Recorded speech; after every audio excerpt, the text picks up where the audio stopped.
Barsha Nag Bhowmick on behalf of Editorialge, and now I am in a short session with Sybil Shiddell, lead of Asia Pacific at Gleeden. Hello. Hi, Sybil. So, my first query, if someone says, AI understands me better than my spouse, is that the beginning of the end of the traditional relationships?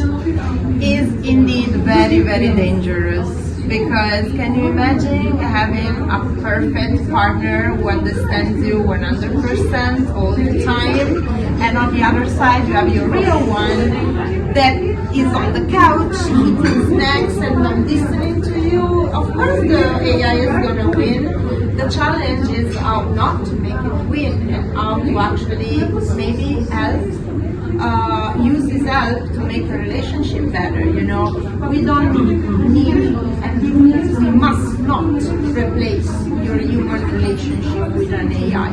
We can use it as a tool to make our relationship better, but no, it's the risk is there, because I understand, it's very alluring, the feeling to have a person, a perfect persona who always say yes to you, but we must not indulge in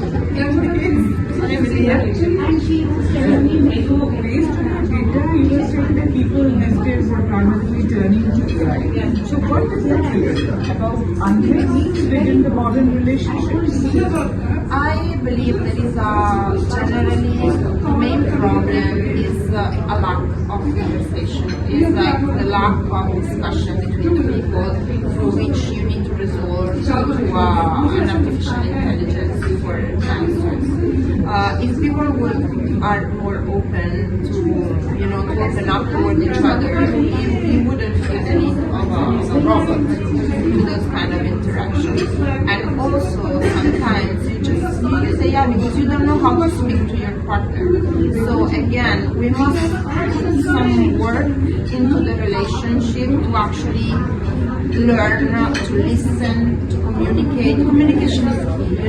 We have been told many times, but it's true. Everything is about communication and compromise, and this is what we must learn to, and not use AI just to solve it, because it's a quick fix. The problem is going to still be there, it's not going to be solved.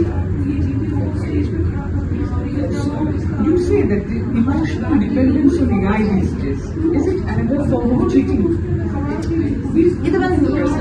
You said, we just saw the data that for the 69% it is a form of cheating. Is indeed a form of cheating, for half of them is also a reason to break up. So not only is cheating, but it's like a big form of cheating. So again, it's like cheating is always something very personal, and it starts and ends with feeling disrespected.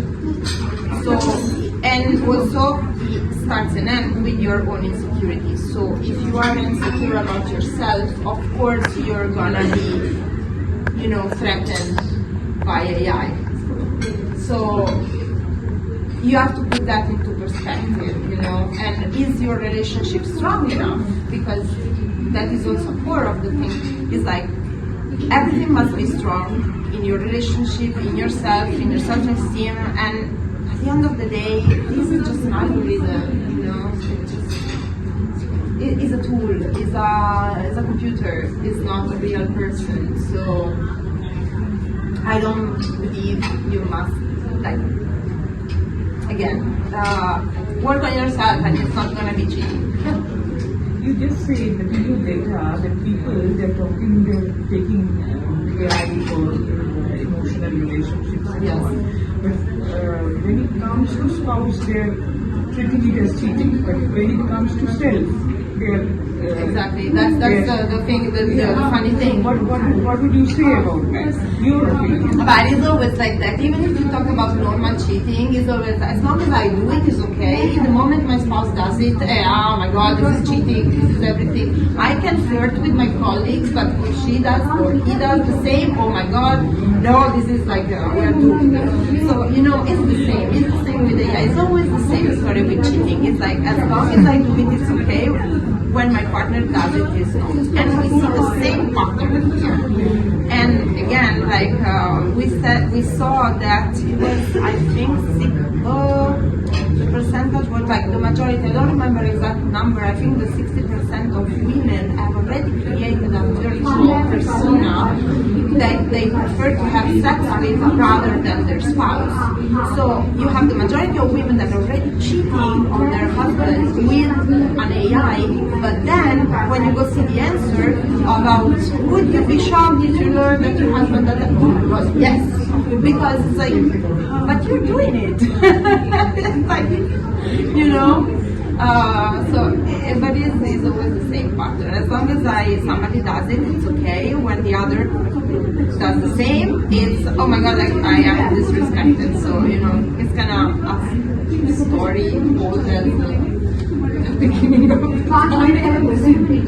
Thank you so much, Sybil. And this is Barsha Nag Bhowmick on behalf of Editorialge and interviewing Sybil Shiddell of Gleeden, head of Asia Pacific. Thank you so much for your time. Thank you.